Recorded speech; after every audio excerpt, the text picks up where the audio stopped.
जय Hind and hello guys, स्वागत है आपका आपके अपने YouTube चैनल ज्ञानदेव होस्ट में। एंड इस वीडियो में मैं आपको बताने वाला हूं रेलवे रिक्रूटमेंट बोर्ड यानी कि आरआरबी असिस्टेंट लोको पायलट यानी कि ALP ऑनलाइन फॉर्म 2026 के बारे में, जहां पर आपको लेटेस्ट अपडेट के साथ में सभी प्रॉब्लम के हल सहित पूरा प्रोसेस बताया जाएगा। अगर आप फोटो अपलोड नहीं कर पा रहे, सिग्नेचर अपलोड नहीं कर पा रहे, तो आपको बहुत ही अच्छे से बताया जाएगा कि कैसे आपको करना है, कैसे आपको मेडिकल सवालों का आंसर करना है, किसका हाँक में किसका नाम है वो आपको बताया जाएगा।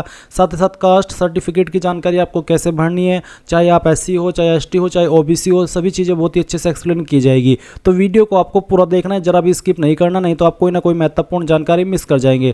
अब चलिए शुरू करते हैं। अगर आपने अभी तक वीडियो को लाइक शेयर नहीं किया हो तो कर देना और चैनल को सब्सक्राइब कर लेना। इसके बाद जो लिंक वीडियो को डिस्क्रिप्शन में दिया है आप ओपन करेंगे तो जानने को मिलेगा कि आप लोग इस फॉर्म को 14 जून 2026 तक भर सकते हैं। फीस जनरल OBC EWS के लिए 500 और बाकी कैटेगरी कैंडिडेट के लिए 250 है। जहां पर जब आपका एग्जाम हो जाएगा तो जनरल OBC EWS को 400 रुपये और बाकी कैटेगरी कैंडिडेट को पूरी की पूरी फीस रिफंड कर दी जाएगी। अप्लाई करने के लिए आपसे कंपलसरी रूप में 10वीं मांगी है, साथ ही ITI इनमें से किसी एक ट्रेड में। अगर ITI नहीं है तो आपके पास अप्रेंटिसशिप होनी चाहिए, और अगर वो भी नहीं है तो आपके पास 3 साल का डिप्लोमा हो इनमें से किसी भी डिसिप्लिन में। अगर वो भी नहीं है तो आपके पास डिग्री हो इनमें से किसी भी डिसिप्लिन में, तो भी आप अप्लाई कर सकते हैं। तो ये सभी जानकारी जानने के बाद अगर आप एलिजिबल है और आपने अभी तक ये फॉर्म नहीं भरा तो इंपॉर्टेंट लिंक के सेक्शन से अप्लाई ऑनलाइन लिंक ओपन कीजिए। देन आपके सामने पोर्टल आ जाएगा जो कि आप यहां पर वीडियो में देख सकते हैं। यहां पर आ जाने के बाद में गाइज मैं आपको बता दूं, अगर आप पहले से रजिस्टर्ड है तो आप लॉगिन के ऊपर क्लिक करके 2 माध्यम से लॉगिन हो सकते हैं। पहला लॉगिन विद आधार, अगर आप ये माध्यम सेलेक्ट करते हैं तो आपको यहां पर वो फ़ोन नंबर डालना है जो कि आधार के साथ में लिंक है। फिर जनरेट आधार OTP के ऊपर क्लिक करना है, आपके नंबर पर OTP जाएगा जो आप यहां पर डाल करके ये टिक करेंगे और आई एम नॉट रोबोट के ऊपर क्लिक करके लॉगिन हो जाएंगे। उसके बाद में आपके सामने वाला इंटरफेस आएगा, आपको ऑनलाइन एप्लीकेशन के सेक्शन में आकर के अप्लाई करना है। एंड दूसरे माध्यम से आप है login with RRB account credential, इस माध्यम से भी लॉगिन हो सकते हैं। इसमें आपको आपका रजिस्टर्ड मोबाइल नंबर या ईमेल एड्रेस डालना है, अपना पासवर्ड डालना है जो आपने उस वक्त बनाया था जब आपने इसमें रजिस्ट्रेशन किया था, और फिर आई एम नॉट रोबोट के ऊपर क्लिक करके लॉगिन कर लेना है। अब गाइज अगर आप ये पासवर्ड भूल चुके हैं तो फॉरगॉट पासवर्ड इसके ऊपर क्लिक करना, अपना रजिस्टर्ड नंबर या ईमेल एड्रेस यहाँ पर डालना, डेट ऑफ बर्थ सेलेक्ट करना और फिर आई एम नॉट रोबोट के ऊपर क्लिक करके प्रोसीड करना। देन जैसे ही आपका OTP वेरिफिकेशन होगा तो आपको एक नया पासवर्ड सेंड किया जाएगा जिसका इस्तेमाल करके आप लॉगिन हो जाएंगे। अब गाइज अगर आप फ्रेशर है, आपने इस वेबसाइट का इस्तेमाल करके 2024 या 2025 के अंदर कोई फॉर्म नहीं भरा, पहली बार इस वेबसाइट को देख रहे हैं और पहली बार इस वेबसाइट का इस्तेमाल करके कोई फॉर्म भरने वाले हैं, तो आपको पहले इसमें अकाउंट क्रिएट करना होगा। इसके लिए आप क्रिएट एन अकाउंट इसके ऊपर क्लिक करेंगे। देन यहाँ पर प्लीज़ नोट करके भी उनको यही चीज़ बोली जा रही है कि अगर आपने 2024 या फिर 2025 के अंदर कोई भी CAN का फॉर्म जो कि आरआरबी के द्वारा इशू किया गया वो भर लिया था तो आप इसमें दोबारा रजिस्ट्रेशन नहीं करेंगे, आप डायरेक्टली लॉगिन कर लेंगे। बट गाइज अब आप इस वाले इंटरफेस पर आए हैं या फिर यहाँ तक आए हैं इस वीडियो के अंदर, तो आप इसमें पहले से रजिस्टर्ड नहीं है, पहली बार कोई फॉर्म भर रहे हैं इस वेबसाइट का इस्तेमाल करते हुए, तो आप यहाँ पर इस प्लीज़ नोट को ओके कर दीजिए। अब आती है कंट्री ऑफ नेशनलिटी, तो सबसे पहले आपको यहाँ पर इसमें इंडिया सेलेक्ट कर लेना अगर आप इंडियन हैं। फिर आपको यहाँ पर आपका जो फुल नेम है वो एंटर करना है 10th के सर्टिफिकेट के अकॉर्डिंग, और गाइज इस फुल नेम को आपको यहाँ पर दोबारा डाल करके वेरीफाई भी कर देना है। फिर आपसे पूछेगी कि आपने 10वीं के बाद में आपका नाम बदला है, अगर हाँ तो यस, नहीं तो आप नो कर देंगे। फिर जो आपका डेट ऑफ बर्थ है वो आप यहाँ पर कैलेंडर के ऊपर क्लिक करके सिलेक्ट करेंगे। पहले आप यहाँ से आपका जो ईयर है वो सिलेक्ट कर लेंगे, फिर उसके बाद में आपको यहाँ पर जो आपका मंथ है वो सिलेक्ट करना है एंड देन यहाँ पर डे, तो आपका डेट ऑफ बर्थ आ जाएगा। फिर गाइज आपको डेट ऑफ बर्थ को यहाँ पर दोबारा से यहाँ पर डाल के वेरीफाई करना है, तो जो भी आपका डेट ऑफ बर्थ अभी आपने भरा वो आप यहाँ पर एंटर कर दें। इसके बाद आप आपका जेंडर सेलेक्ट कर लेंगे, मेल या फीमेल, जेंडर को दोबारा सेलेक्ट करके वेरीफाई कर देंगे। सेम वे में आप यहाँ पर आपका जो फादर नेम है वो एंटर करेंगे, ये भी आपको 10th के सर्टिफिकेट के अकॉर्डिंग फिल करना है, तो फादर नेम को आपको यहाँ पर दोबारा डाल करके वेरीफाई कर देना है। इसके बाद आप यहाँ पर आपकी माताजी का नाम एंटर करेंगे, माताजी के नाम को दोबारा डाल करके वेरीफाई कर देंगे। फिर आती कॉन्टैक्ट डिटेल, यहाँ पर आप आपकी ईमेल एड्रेस डालेंगे जो कि आप रजिस्टर करना चाहते हैं, और फिर जनरेट ईमेल OTP के ऊपर क्लिक करेंगे। आपकी इस ईमेल के ऊपर एक OTP सेंड किया जाएगा जो कि आप यहाँ पर डाल करके वेरीफाई कर देंगे। सेम वे में आप आपका मोबाइल नंबर डालेंगे और जनरेट मोबाइल OTP इसके ऊपर क्लिक करके इसको भी वेरीफाई कर देंगे। अब आपके पास 3 ऑप्शन नीचे यहाँ पर है, एक है वेरिफिकेशन थ्रू डिजिलॉकर और दूसरा है वेरिफिकेशन थ्रू आधार कार्ड या फिर I do not have Aadhaar card. तो अगर आप डिजिलॉकर के माध्यम से वेरिफिकेशन करना चाहते तो आपको वेरिफिकेशन थ्रू डिजिलॉकर इसके ऊपर क्लिक करना होगा, आपको डिजिलॉकर की वेबसाइट के ऊपर ट्रांसफर किया जाएगा। अगर आपका डिजिलॉकर की वेबसाइट के ऊपर पहले से अकाउंट बना हुआ है तो आप डायरेक्टली लॉगिन करके अपनी परमिशंस अलाउ कर देंगे और जो आपकी डिटेल्स हैं जो भी आपने वहां पर डिजिलॉकर के ऊपर डॉक्यूमेंट्स अपलोड किए वो यहाँ पर सभी फैच कर ले जाएंगे। और अगर आप आधार कार्ड के थ्रू इसमें वेरिफिकेशन करना चाहते तो आप इसके ऊपर क्लिक करेंगे, देन आपको आधार की वेबसाइट के ऊपर ट्रांसफर किया जाएगा। वो कैसे आप देख लीजिए, नीचे यहाँ पर आपसे आपका आधार नंबर मांगा है, जैसे आप आपका आधार नंबर डालेंगे जनरेट आधार OTP के ऊपर क्लिक करेंगे तो गाइज यहाँ पर एक OTP आपको सेंड किया जाएगा, वो OTP डालेंगे और वेरीफाई के ऊपर क्लिक करके उसको वेरीफाई कर देंगे। इसके बाद आप यहाँ पर टिक करेंगे, फिर आप एक पासवर्ड क्रिएट करेंगे। पासवर्ड आपका कैसा उसका आप एग्जांपल देख लीजिए। पासवर्ड के अंदर इंग्लिश का कैपिटल लेटर कम से कम एक, स्मॉल लेटर कम से कम एक स्पेशल कैरेक्टर और साथ ही डिजिट, कुछ इस तरह का पासवर्ड आप बना लेंगे अपनी मर्जी से और उस पासवर्ड को दोबारा डाल करके वेरीफाई कर देंगे। फिर आप यहाँ पर आई एम नॉट रोबोट के ऊपर क्लिक करेंगे और preview and create an account इसके ऊपर क्लिक करेंगे। इसके ऊपर क्लिक करने के बाद जो भी जानकारी आपने शुरू से लेकर अभी तक भरी है वो सभी आपके सामने आएगी। अच्छे से जानकारी एक एक करके चेक कर लेना, क्योंकि ये वो सब जानकारी है जो कि करेक्शन के टाइम भी आप एडिट नहीं कर पाएंगे, इसलिए सभी जानकारी अच्छे से चेक करनी है, टाइम लगा करके एक स्पेलिंग, ताकि आपको पूरी तरीके से श्योरिटी हो जाए कि यहाँ सभी इन्फॉर्मेशन सही है। और जब आपकी इन्फॉर्मेशन बिल्कुल करेक्ट हो तब आप यहाँ पर इसको सबमिट कर देना। जैसे ही आप ये प्रोसेस कंप्लीट कर लेंगे आपका अकाउंट क्रिएट हो जाएगा। अब आप यहाँ पर इस वाले इंटरफेस पर आएंगे और लॉगिन करेंगे। लॉगिन करने के लिए आपके पास यहाँ पर 2 विकल्प हैं, एक है आधार वाला, अगर आपने आधार के थ्रू वेरिफिकेशन किया है तो आप यहाँ पर लॉगिन विद आधार सेलेक्ट करके आपका वो नंबर डालिए जो आधार के साथ में लिंक है और जनरेट आधार OTP के ऊपर क्लिक कीजिए और जो OTP आएगा वो यहाँ पर डाल करके आई एम नॉट रोबोट के ऊपर क्लिक करके लॉगिन हो जाइएगा। अगर इसमें कोई इशू आ जाता है तो आप login with RRB account credential इसके ऊपर क्लिक करना, आपका रजिस्टर्ड नंबर या ईमेल एड्रेस यहाँ पर डालना और जो पासवर्ड अभी आपने बनाया अपनी मर्जी से वो यहाँ पर डालना और फिर यहाँ पर आई एम नॉट रोबोट के ऊपर क्लिक करके लॉगिन के ऊपर क्लिक करना। इसके बाद में गाइज आपके सामने यहाँ पर OTP सेंड करने का विकल्प आएगा। आपको सेलेक्ट करना होगा कि आप OTP ईमेल पर चाहते हैं या फिर नंबर पर, जो भी माध्यम आप सेलेक्ट कर लेते हैं उसी के ऊपर आपको OTP सेंड किया जाएगा। वो OTP आप यहाँ पर डालेंगे और लॉगिन के ऊपर क्लिक कर देंगे। अब गाइज लॉगिन करने के बाद आपके सामने यहाँ पर कुछ ऐसा इंटरफेस आ जाएगा। अगर आपने अभी रजिस्ट्रेशन किया है तो भी आपके सामने वाला इंटरफेस आएगा और अगर आप पहले से रजिस्टर्ड है तो गाइज तो भी आपके सामने यही वाला इंटरफेस आएगा। अगर आप यहाँ पर अपनी रजिस्ट्रेशन डिटेल मॉडिफाई करना चाहते हैं और आप पहले से रजिस्टर्ड है तो आप मॉडिफाई रजिस्ट्रेशन डिटेल्स इसके ऊपर क्लिक करेंगे। यहाँ पर बोला है कि your profile contains 2 editable section, जो कि है पर्सनल इन्फॉर्मेशन और कॉन्टैक्ट इन्फॉर्मेशन। आप इन 2 सेक्शन को एडिट कर सकते हैं। ये उनके लिए जो कि इसमें पहले से रजिस्टर्ड है, क्योंकि वेबसाइट 2024 के अंदर लॉन्च हो गई थी तो बहुत सारे ऐसे भी कैंडिडेट होंगे जो कि अपनी इन्फॉर्मेशन में चेंजेस करना चाहते हैं। तो अगर आप करना चाहते हैं आप यहाँ पर पर्सनल इन्फॉर्मेशन में से जो भी इन्फॉर्मेशन आपको एडिट करनी है, जैसे कि आपका country of nationality, registered candidate full name, फिर आपका रजिस्टर्ड फादर नेम, उसके बाद में registered mother name, date of birth, आपका जेंडर, तो इनमें से जो भी जानकारी आपको चेंज करनी है उसी के सामने आपको पेंसिल के आइकन के ऊपर क्लिक करना है और उस सेक्शन को आप एडिट कर सकते हैं। फिर कॉन्टैक्ट इन्फॉर्मेशन भी आप यहाँ पर चेंज कर सकते हैं, चाहे वो आपकी ईमेल आईडी हो चाहे फिर वो आपका नंबर हो, और जो भी आपको चेंज करना है वो करके आपको सेव चेंजेस के ऊपर क्लिक कर देना होगा। इसके बाद गाइज आपको अगेन ऑनलाइन एप्लीकेशन के सेक्शन पर आना है और यहाँ पर आ जाने के बाद में आपको आपका जोन सेलेक्ट करना है, जिस भी जोन के लिए आपको अप्लाई करना है। तो यहाँ से अपना जोन सेलेक्ट कीजिए, आप एक ही जोन में अप्लाई कर सकते हैं। इसके बाद यहाँ पर इन दोनों ऑप्शन के ऊपर टिक कर दीजिए एंड नेक्स्ट के ऊपर क्लिक कीजिए। अब आपके सामने यहाँ पर मेडिकल फिटनेस सेल्फ असेसमेंट से जुड़े हुए कुछ सवाल आएंगे। जैसे कि पहला सवाल है, do you have any stammering, speech impediment और फ्रीबल वॉइस डेट में अफेक्ट क्लियर कम्युनिकेशन, यानी कि आपको बोलने में बेसिकली क्या दिक्कत है, आपको फीबल जो वॉइस है वो क्या अफेक्ट करती है, या फिर कोई भी जो इनमें से जो यहाँ पर ये चीज़ें मेंशन की गई है इनमें से कोई भी चीज़ें जो कि आपको कम्युनिकेशन करने में अफेक्ट करती है। अगर हाँ तो यस, नहीं तो आप नो कर देंगे। अगर आप बिल्कुल अच्छे से बोल सकते हैं तो कोई इशू वाली बात नहीं है, आप सिंपल इसमें नो कर दीजिए। फिर अगला सवाल पूछा है कि do you have any hearing impairment, यानी कि क्या आपको सुनने में कोई दिक्कत है, पार्शियल या फिर कंप्लीट कम सुनता हो या फिर बिल्कुल भी नहीं सुनता। अगर हाँ तो आप इसमें सवाल में क्वेश्चन नंबर 2 में यस करेंगे, नहीं तो नो करना है।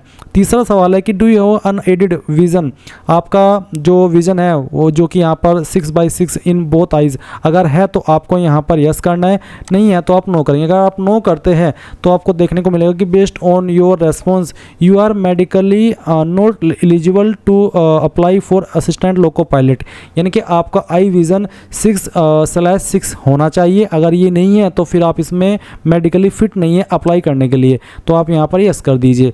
इसके बाद अगला सवाल है, do you use spectacles, contact lenses और any visual aid for distance vision, क्या आप डिस्टेंट विजन के लिए इनमें से कोई भी चीज़ यूज करते हैं? अगर हाँ तो आप यस करेंगे। यस करने पर इसका मतलब है कि आप इसमें मेडिकली फिट नहीं है।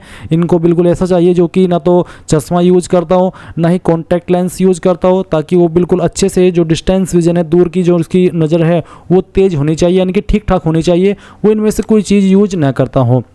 तो आप यहाँ पर नो कर दीजिए कि मैं इनमें से कोई भी चीज़ यूज नहीं करता।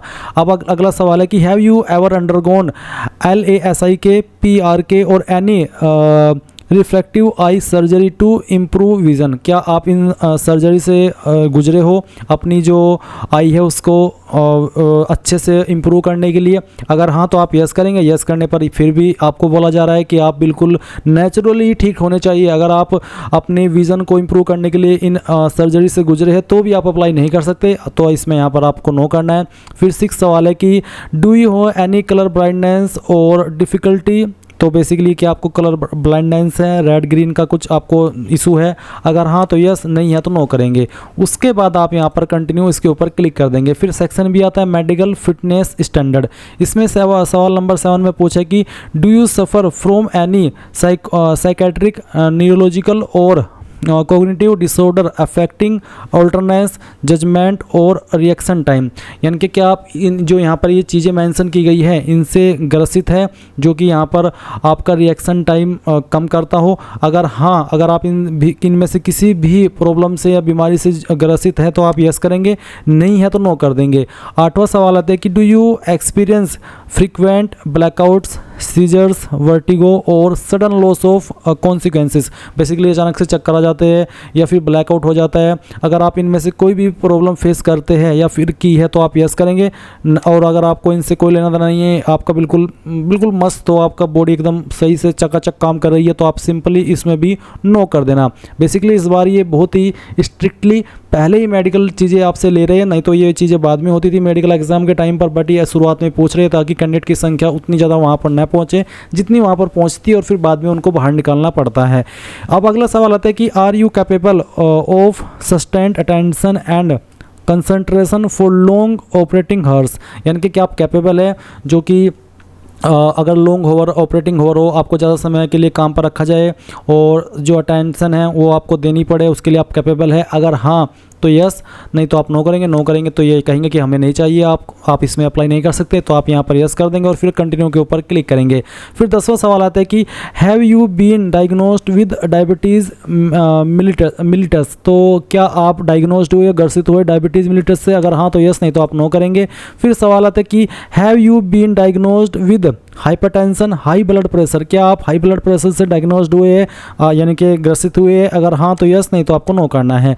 फिर सवाल नंबर 12 है do you have any cardiovascular disease, respiratory disorder और क्रोनिक सिस्टमेटिक इलनेस, तो अगर आपको इनमें से कोई भी बीमारी है जो यहाँ पर मेंशन की गई है, या फिर इनमें से कोई भी लक्षण है जो यहाँ पर मेंशन किए गए हैं तो यस, नहीं तो नो करेंगे। सवाल नंबर 13 कि are you currently taking medication that may cause drowsiness, delayed reaction और इम्पेयर्ड अल्टरनेस, तो अगर आप यहाँ पर करंटली इनमें से किसी भी प्रॉब्लम के लिए मेडिकेशन ले रहे हैं, दवाई ले रहे हैं, तो आप यस करेंगे, नहीं तो आपको नो करना है। फिर आप कंटिन्यू इसके ऊपर क्लिक कर देंगे।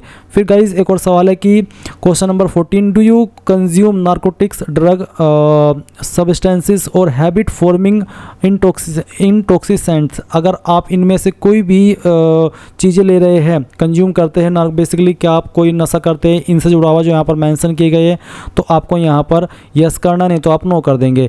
Do you consume alcohol alcohol habitually और इन मैनर अफेक्टिंग वर्क ऑल्टरनेस, यानी कि क्या आप आदतन अल्कोहल लेते हैं, कंज्यूम करते हैं, या फिर ऐसा कोई ऑल्टरनेस जो कि आपका जो वर्क हो रहा है उसको अफेक्ट करता हो। अगर हाँ तो यस, नहीं तो आप नो करेंगे। फिर कंटिन्यू कर देंगे। इसके बाद यहाँ पर डिक्लेरेशन ऑफ ट्रूथलेस, तो यहाँ पर आपको बोला कि आई हैव डिक्लेयर्ड, यानी कि जो इन्फॉर्मेशन मैंने दी है, जिनके सवाल मैंने सही किए दिए हैं वो मेरी अकॉर्डिंग सही है। अगर किसी भी चीज़ में मैं गलत पाया जाता हूँ तो मेरा जो फॉर्म है वो रद्द किया जा सकता है। तो आप यहाँ पर टिक करेंगे। अब आप सबमिट इसके ऊपर क्लिक कर देंगे। इसके बाद गाइज यहाँ पर वो इन्फॉर्मेशन आएगी जो कि आपने रजिस्ट्रेशन करते समय भरी थी। अब गाइज आपके सामने यहाँ पर ये सब इन्फॉर्मेशन आएगी जैसे कि आप वीडियो में देख सकते हैं। तो पहला सवाल है मैरिटल स्टेटस का, तो अनमैरिड हो या मैरिड हो, जो भी आपका स्टेटस है वो आप सिलेक्ट कर लेंगे। रिलीजन आपका क्या है वो आपको यहाँ पर सिलेक्ट कर लेना है। उसके बाद में आपसे पूछे do you wish to avail fee exemption, जो SC ST और OBC को एंड फीमेल को जो छूट मिलती है क्या आप वो आप लेना चाहते हैं। अगर आप यहाँ पर यस करेंगे तो यस करने के बाद में आपको पूछा कि you have claimed waiver of examination fee, और उसके बाद में you will be required to furnish an affidavit on non-judicial stamp paper mentioning your minority community at the time of document verification, यानी कि आपको जो आपकी माइनॉरिटी कम्युनिटी है या फिर जो भी आपकी कास्ट कैटेगरी है जिसके तहत आपको फी वेवर चाहिए उससे जुड़ा हुआ डॉक्यूमेंट वेरिफिकेशन के टाइम पे सर्टिफिकेट दिखाना होगा। बेसिकली ये सवाल उनके लिए भी है, जैसे कि मैंने आपको वीडियो के शुरुआत में बताया था कि जनरल OBC से 500 रुपये फीस ली जाएगी और बाकी कैटेगरी से 250। जब आपका CVT हो जाएगा, एग्जाम हो जाएगा, चाहे आप वो पास करे चाहे फेल करे, तो गाइज आपको जनरल OBC को 400 रुपये फीस रिफंड होगी और बाकी कैटेगरी कैंडिडेट को पूरी की पूरी फीस रिफंड कर दी जाएगी। तो ये उससे से जुड़ा हुआ सवाल है। अगर आप इसमें नो कर देते हैं तो गाइज जो फीस रिफंड होती है वो रिफंड आपको नहीं होगी, क्योंकि आपने पहले ही बोल दिया कि हमें फीस रिफंड नहीं चाहिए। अगर आप यहाँ पर यस करेंगे तो फिर गाइज आपको आपकी फ़ीस रिफंड की जाएगी, एंड इसमें आपको सभी को यस ही करना हो कि हाँ मैं अपनी फ़ीस रिफंड चाहूँगा जब भी फीस रिफंड का प्रोसेस आपसे कराया जाए। इसके बाद यहाँ पर आते हैं मदर टंग, तो भी जो भी आपकी मातृभाषा है, मातृभाषा मतलब जो भी आपकी लैंग्वेज आप बोलते हैं, जो भी आपकी स्टेट की लोकल लैंग्वेज है वही आपकी मातृभाषा कही जाती है। तो आप यहाँ पर अपनी मदर टंग सेलेक्ट कर लेना। उसके बाद choice of language for examination, exam कौन सी लैंग्वेज में देना चाहते हैं, इनमें से जिस लैंग्वेज को आप सेलेक्ट कर लेंगे फिर उसी लैंग्वेज में आपको आपका एग्जाम देना होगा। Permanent visible mark of identification first, यानी कि आपकी बॉडी के ऊपर ऐसा निशान जिससे आपकी बॉडी की पहचान होती है। ये निशान आपकी बॉडी के ऊपर जलने का हो सकता है, कटने का हो सकता है, कोई तिल हो सकता है, कोई इंजरी हो सकती है, तो जो भी है वो आप यहाँ पर लिख देना जो भी आपकी बॉडी के ऊपर निशान है। फिर सेकंड निशान, ये तो आपने पहला मार्क लिख दिया, अब आपको दूसरा मार्क जो भी आपकी बॉडी के ऊपर है एक से ज़्यादा, उस मार्क के बारे में आप यहाँ पर लिख देंगे। अब आपके सामने कम्युनिटी डिटेल आएगी। इसमें गाइज आपको बता दूं, अगर आप जनरल है, अनरिजर्व हो, तो आपके सामने कोई अतिरिक्त ऑप्शन नहीं आएगा। आप सिंपली नीचे आपका जो प्रेजेंट एड्रेस है वो फिल करेंगे, जहाँ पर आपको स्टेट सेलेक्ट करनी है, डिस्ट्रिक्ट एड्रेस के सेक्शन में कंप्लीट एड्रेस डाल देना जो भी आपका एड्रेस है, और जो आपका नज़दीकी सिटी है वो आप डाल देंगे, पिन कोड डाल देंगे। एंड अगर आपका प्रेजेंट एड्रेस और परमानेंट एड्रेस सेम है तो आप यहाँ पर इस बॉक्स को टिक कर देंगे। अगर प्रेजेंट और परमानेंट एड्रेस अलग अलग हैं तो अनटिक करके अलग से इस तरफ परमानेंट एड्रेस फिल करके सेव करेंगे और नेक्स्ट करके आगे बढ़ जाएंगे। बट गाइज अगर आपकी कैटेगरी ST है, OBC है या EWS है तो आपके सामने अतिरिक्त ऑप्शन आएंगे। चलिए दिखाता हूँ एक एक करके कि किसके सामने क्या ऑप्शन आएंगे। अगर आप यहाँ पर ST सेलेक्ट करते हैं, आप ST कैटेगरी से आते तो आपको बोला है कि only those communities which are recognised by the central government of India as SC ST and OBC non creamy layer are eligible for reservation, यानी कि जो सेंट्रल गवर्नमेंट के तहत SC ST and OBC non creamy layer में आते हैं वही reservation के लिए योग्य होंगे, बाकी कोई योग्य नहीं होगा। और कास्ट सर्टिफिकेट भी आपका सेंट्रल का ही बना होना चाहिए। तो आप I understand and I agree इसके ऊपर क्लिक करेंगे। और गाइज अगर आप यहाँ पर कम्युनिटी में OBC सेलेक्ट करते तो आपसे सेम सवाल बोला है कि आपका जो कास्ट सर्टिफिकेट है वो सेंट्रल के द्वारा बना होना चाहिए। तो आप I understand and I agree इसके ऊपर क्लिक कर देंगे। और अगर आप यहाँ पर कम्युनिटी EWS से आते हैं तो आपको यहाँ पर बोला है कि EWS candidate must produce income and asset certificate in request format based on the income for financial year 2025-2026 and valid for the year 2025-2026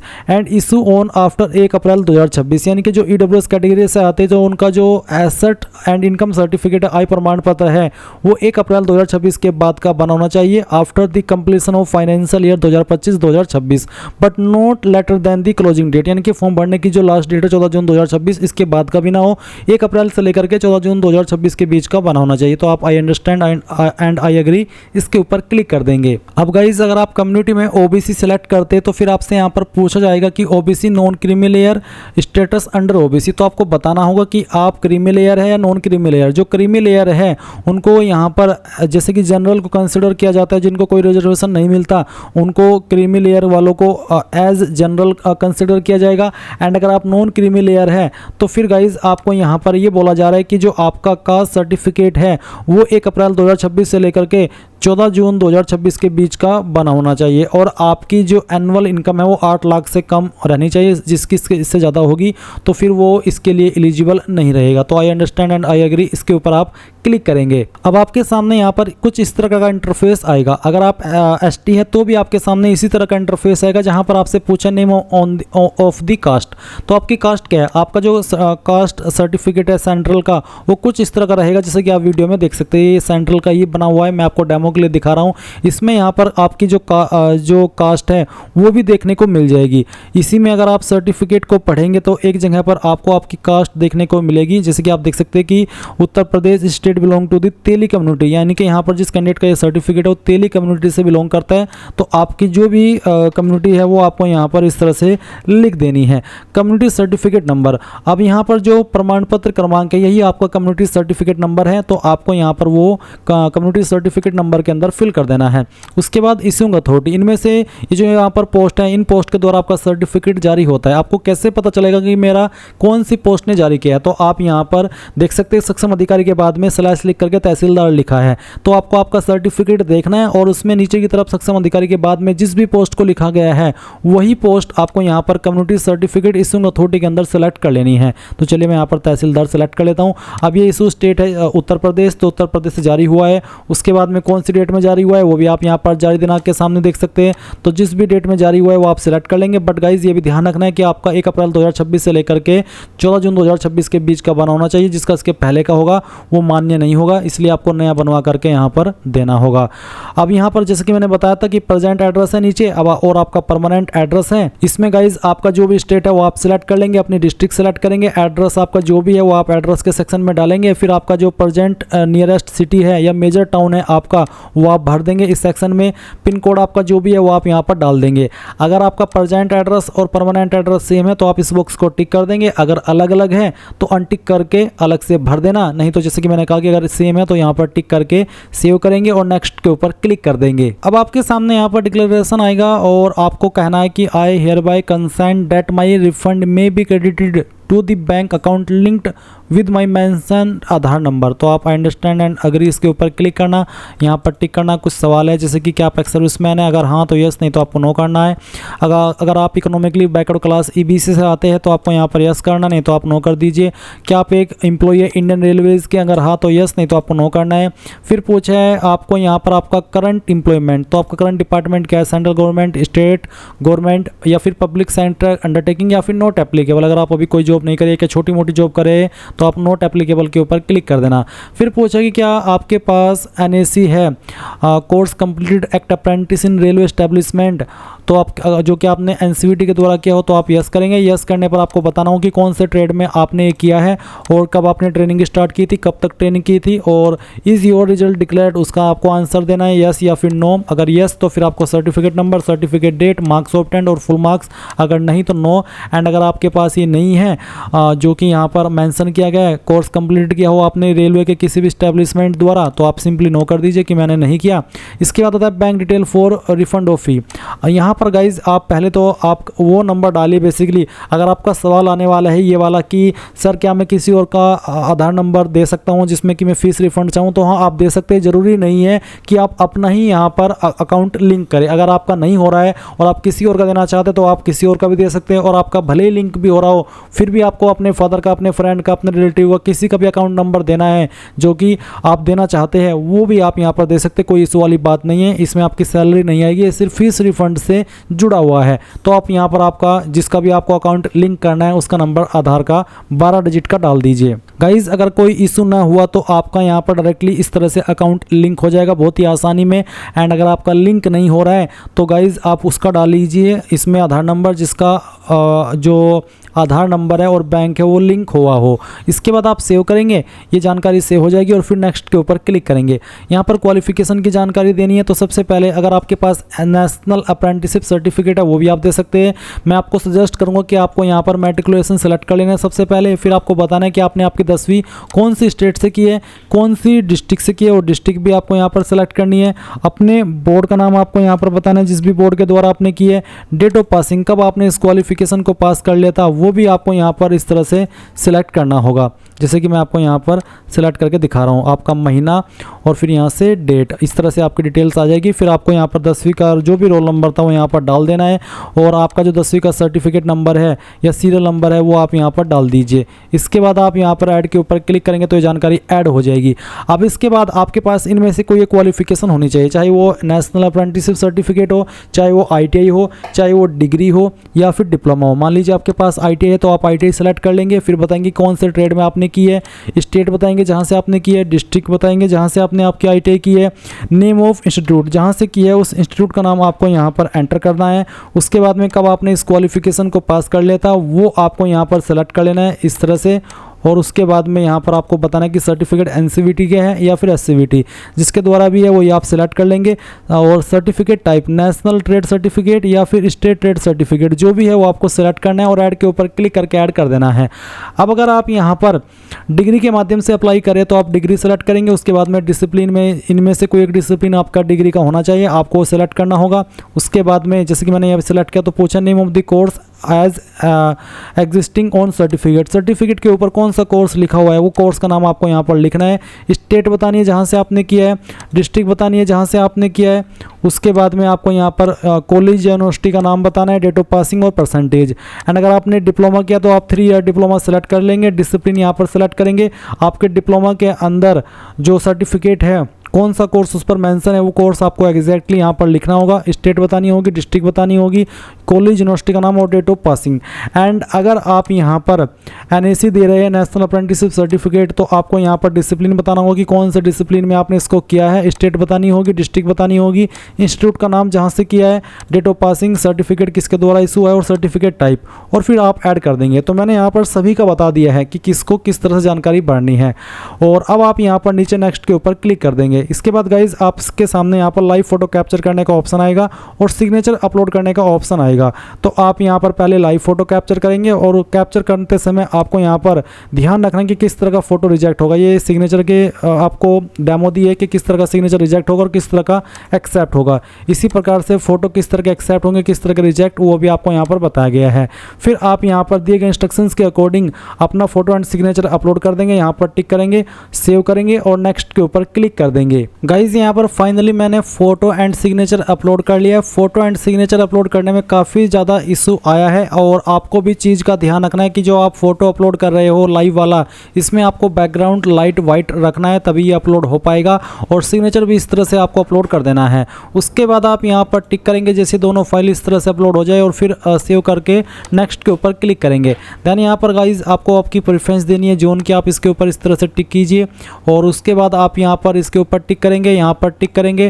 पहले इसमें आपको बताना है कि कहाँ से आप फॉर्म को भर रहे हैं। यहाँ पर बहुत सारे कैंडिडेट अपना नाम लिख देते हैं, आपको आपका नाम नहीं बल्कि जहाँ से आप फॉर्म भर रहे हैं उस जगह का नाम आपको देना है और उसके बाद प्रीव्यू एप्लीकेशन इसके ऊपर क्लिक करना है। अब जो भी जानकारी आपने भरी है शुरू से लेकर अभी तक वो सभी आपके सामने आएगी। जब आपको लगे कि सभी जानकारी सही है तो आप यहाँ पर टिक करेंगे एंड उसके बाद आप सबमिट कर देंगे। जैसे आप यहाँ से सबमिट करेंगे तो गाइज आप यहाँ पर देखेंगे applicant will not be able to any correction in the online application after submission. अगर आपने यहाँ पर एक बार सबमिट कर दिया तो इसके बाद में आपको फ़ी पेमेंट करना होगा और जब आप फ़ी पेमेंट कर देंगे और उसके बाद आपको पता लगे कि यार मैंने फॉर्म्स में कोई गलती कर दी है तो गाइज जब आपका करेक्शन आएगा उस वक्त आप उसको सही कर सकते हैं। इसके पहले तक आप उसमें कोई भी चेंजेस नहीं कर पाएंगे। तो पूरी तरीके से श्योर होकर के आपको सबमिट करना है और फिर अपना फ़ी पेमेंट कर देना है।